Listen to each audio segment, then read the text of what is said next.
చర్చలు జరిపారు అనేది డిప్యూటీ సీఎం డిప్యూటీ సీఎంతో ఆ విజువల్స్ కూడా వచ్చినాయి. తర్వాత హిడ్మా తల్లితో కూడా మాట్లాడారు. ఇవన్నీ అవడం కూడా ఒక స్కెచ్చేనా ఇంటెలిజెన్స్ చేసిన తర్వాత ఇప్పుడే ఆయన లొంగిపోవాలనుకుంటున్నాడు అనేది ఒక డౌట్. అది ఇదంతా ప్లాన్ చేసి అతన్ని ఎన్కౌంటర్ చేశారు అనుకోవాలి.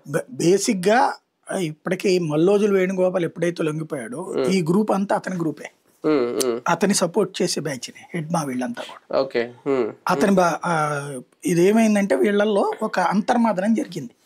ఒక 2 ఏళ్ల క్రితమో 3 ఏళ్ల క్రితమో చాలా సీరియస్ డిబేట్స్ నడిచినాయి వీళ్ళల్లో. వీళ్ళు ఒక వర్గం వచ్చేటప్పటికి లేదు మనం నక్సలిజం ద్వారానే దేశాన్ని మార్చగలం అన్నటువంటి వర్గం సంఖ్య తగ్గిపోయింది. ఇంకా మనం ఈ ఆయుధాలు పట్టుకుని ప్రజల్ని, ఎందుకంటే ఇదివరకటి రోజుల్లో నక్సల్ వెళ్తే ఒక దేవుళ్ళ చూసేవాళ్ళు ప్రజలు. క్రమంగా ఏమైపోయింది, ప్రజలు అసలు వీళ్ళని భారంగా చూస్తున్నారు, దైవంగా చూసే దశ నుండి భారంగా చూస్తున్నారు. ఎదొరకు వీళ్ళని కాపాడడానికి వాళ్ళ ప్రాణాలు పరంగా పెట్టేవాళ్ళు పబ్లిక్. ఇప్పుడు వీళ్ళని పట్టించడానికే వాళ్ళు ప్రిపేర్ అవుతున్నారు. అంటే వాళ్ళలో మార్పు వచ్చింది. వాళ్ళకి వీళ్ళ అవసరం లేదు. వీళ్ళ వల్ల తమ ప్రాంతాలు చెడిపోతున్నాయి అన్నది గ్రామీణ ప్రాంత గిరిజనుల్లో విపరీతమైన ఫీలింగ్ వచ్చింది. ఇప్పుడు కేవలం వీళ్ళని నమ్ముతున్నది ఎవరయ్యా అంటే కొండ జాతికి సంబంధించినటువంటి కొన్ని తెగలు మాత్రమే వీళ్ళని.